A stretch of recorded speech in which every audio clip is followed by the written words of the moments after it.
Being alone sounds great until it doesn't. At first, it's peaceful, no small talk, no one stealing your fries, just you, your thoughts, and maybe a suspiciously judgmental houseplant. But then, things start getting weird. Your reflection seems a little too slow, time stops making sense. You talk to yourself, and, plot twist, yourself talks back. This isn't just, haha, quirky introvert territory. This is what happens when your brain decides that solitude equals impending doom. From ancient biology to modern cabin fever, being alone for too long can turn your mind into a haunted house with the lights flickering. Let's get right into it. Number 10, you start wanting the wrong kind of social contact. At a certain point, your need for human interaction gets so desperate that any attention starts to seem appealing, even negative attention, even conflict, even chaos. That's why people in isolation often become weirdly drawn to confrontation when they return to society. It's not that they suddenly love arguments, it's that even fighting is a form of human connection, acknowledgement, existence. This is one reason why some individuals released from solitary confinement instantly get into fights. Their brains are starved for stimulation and connection, so they unconsciously seek the most available version, aggression. You don't even have to be locked in a cell to feel this. Ever picked a dumb fight with your sibling after being alone all day? Same energy, just with fewer shivs. It's kind of sad, kind of hilarious, and very telling. We are so wired for social engagement that our brain would rather yell at someone than be ignored. Basically, your nervous system is throwing a tantrum in your honor. Number 9, your dreams go off the rails. You'd think that being alone would make your dreams boring. No drama, no chaos, just sweet silence, right? Nope. The opposite. Extended isolation is like feeding your subconscious a cocktail of sleep deprivation, sensory deprivation, and emotional starvation. Result? Your dreams become absolute fever dreams. People who've spent time in solitary or isolation tanks report vivid, hyper-real nightmares. We're talking technicolor monsters, loved ones melting, time loops, shadow people with opinions. It's your brain doing the psychological equivalent of hitting shuffle on every fear you've ever had. Why? Because dreams are partly how your brain processes the day's social and emotional info, but when there's no real input to sort through, your brain just makes stuff up. Sometimes scary, sometimes strange, always way too memorable. In fact, vivid dreams are one of the first signs researchers look for in people beginning to unravel in isolation. It's like your subconscious is waving a red flag while juggling chainsaws. So if you ever dream about screaming teeth, a hallway that folds into itself, or your grandma fighting a bear with your face, maybe call a friend or step outside, please. Number 8, your sense of self melts. Now we're getting existential. When you're around people, your brain constantly bounces your identity off others, how they respond, what they say, the way they acknowledge your existence. It's like emotional sonar. Ping! Yep, I'm still me. But in isolation, there's no ping, no reaction, no confirmation, and slowly, your sense of self starts to fade like an old Polaroid. This has been documented in long-term solitary confinement, extreme hermitage, and even astronauts on deep space missions. People report feeling like they're floating outside their body or watching themselves from a distance. Some say they stop recognizing their own face in the mirror. Others describe a strange detachment, like they're a character in someone else's life. This isn't just poetic angst, it's depersonalization, a real psychological state where you lose touch with your body, identity, or emotions. It's like your brain is looking for the You app and gets a 404 error. It's terrifying, fascinating, and very, very human.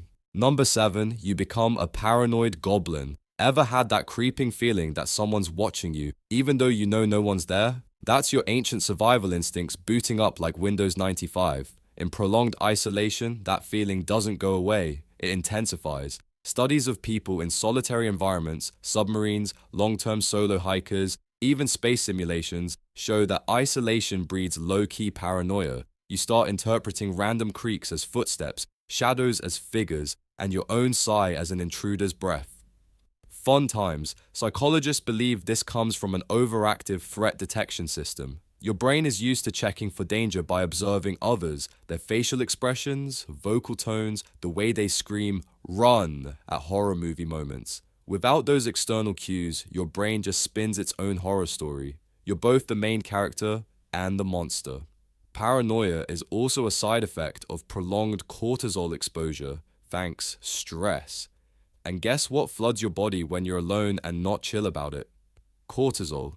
Delicious, anxiety-flavored cortisol. So yes, after enough time alone, you basically become that one suspicious cat in a horror movie who hisses at empty hallways for no reason. Number 6, your heart gets literally colder. Okay, this one sounds dramatic, but it's real. Social isolation can actually lower your body temperature. Researchers have found that people who feel socially excluded, even temporarily, report feeling physically colder, not emotionally, literally, like shivering in a coffee shop kind of cold. In one study, participants who were made to feel rejected in a virtual game, yes, cyberbullying is now scientifically weaponized, asked for hotter drinks, wore more layers, and estimated the room temperature as significantly lower than it actually was.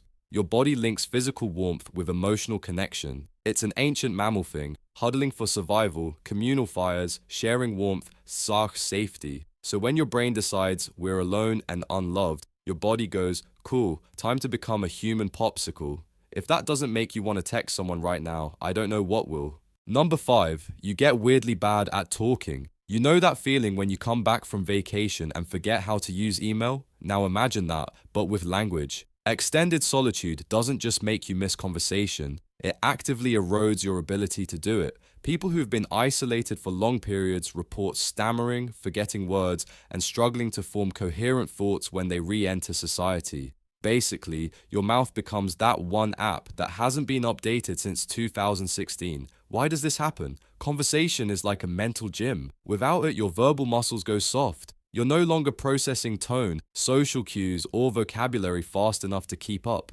Ever tried making a joke to a houseplant? It just doesn't laugh. Not great for your improv skills. In the worst cases, like long-term solitary confinement or neglected children raised in extreme isolation, language loss can become semi-permanent. The brain needs feedback to grow and maintain speech. Without it, your ability to communicate doesn't just pause, it regresses. So yeah, if you ever start talking like a confused robot after being alone too long, just know, it's not you, it's the brain dust collecting on your word vault. Number 4, your body gets sick without people. You probably think loneliness is just a mood, like, oh, I'm lonely, time to cry in the shower while listening to sad indie playlists. But your immune system disagrees. Being socially isolated actually causes physical inflammation, increases your cortisol levels, and makes you more vulnerable to viruses, including the common cold. And possibly heartbreak. Okay, maybe not heartbreak. The science is wild. Loneliness triggers the same fight or flight systems as actual physical danger. Your body thinks you're in trouble, like, where is the tribe?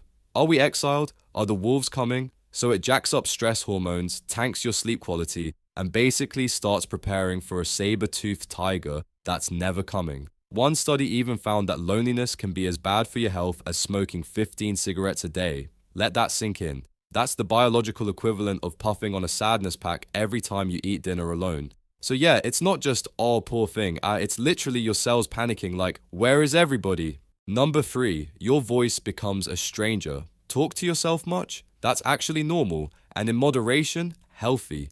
But when you've been alone long enough, your own voice starts feeling wrong. People in extreme isolation have reported their inner monologue taking on a separate identity, like it's not you anymore. It becomes its own entity, like a roommate living in your head, rent-free and with way too many opinions. Worse still, you may start talking out loud constantly, just to anchor yourself to something real. This is common in prisoners held in solitary confinement. With no feedback loop from other humans, your brain begins to fragment its own dialogue to simulate it. It's like being trapped in an echo chamber, but you are the echo and the chamber. In some cases, isolated individuals even report hearing their own voice with different emotions, tones, or ideas they don't recognize as their own. That's right, your brain can cosplay you and still get it weirdly wrong. Basically, your nervous system starts running a creepy puppet show to keep itself entertained. Yay, biology. Number 2, time stops being real. Remember when you said, I'll just scroll for 5 minutes, and suddenly it's Thursday? Well, when you're isolated for long enough, that glitchy sense of time gets turned up to full-on quantum chaos. People kept in darkness or complete solitude quickly lose their ability to tell how much time has passed. Minutes feel like hours feel like days, and at some point you become a timeless cryptid arguing with your microwave. In 1962, a geologist named Michel Siffre locked himself in a cave. For science, with no clocks, sunlight, or human interaction, he started sleeping for 30 plus hours straight, believing he'd only taken a nap. His concept of days got so warped he thought only a couple of weeks had passed. It was 2 months. 2 full months. Why? Because your body relies on external cues, sunlight, schedules, conversations, to keep your internal clock ticking. When those are stripped away, your circadian rhythm basically flips you off and wanders into the forest. The result? Disorientation, insomnia, and a really unhealthy relationship with the moon. So yeah, without other people around, time becomes more of a suggestion than a reality, like the gym membership you swore you'd use. Number 1, your brain starts making people up. Your brain is kind of like a needy golden retriever. It doesn't want to be alone, and if you leave it by itself too long, it'll start chewing on the furniture. Or in this case, fabricating entire people. Prolonged isolation, especially in silent environments, hello, submarine crews and Arctic researchers, can cause full-on hallucinations. Not just, I thought I saw something, but there's a man in the corner named Greg and he wants to play chess. This isn't limited to horror movies. Studies on solitary confinement, Antarctic missions, and long-haul sailing trips reveal that the human brain will literally invent sensory input if it's deprived too long. You'll hear voices, see shadow people, and maybe even feel like someone touched your shoulder. Nope, not a ghost, just your socially deprived frontal cortex throwing a rave because it misses company. This is your brain trying to simulate interaction so it doesn't forget how. It's like booting up a broken version of The Sims. The scary part? These hallucinated companions often act unpredictably. Some are friendly, some are less friendly. Either way, you're now in a one-player co-op game you didn't sign up for. So yeah, being alone too long doesn't just make you lonely. It makes you weird, glitchy, and depending on your stress tolerance, possibly haunted by your own inner monologue. Humans are designed to connect. Without it, our brains turn into bizarre improvisers trapped in a blackout. That's all for today. I'll be making similar videos in the future. Subscribe to see them.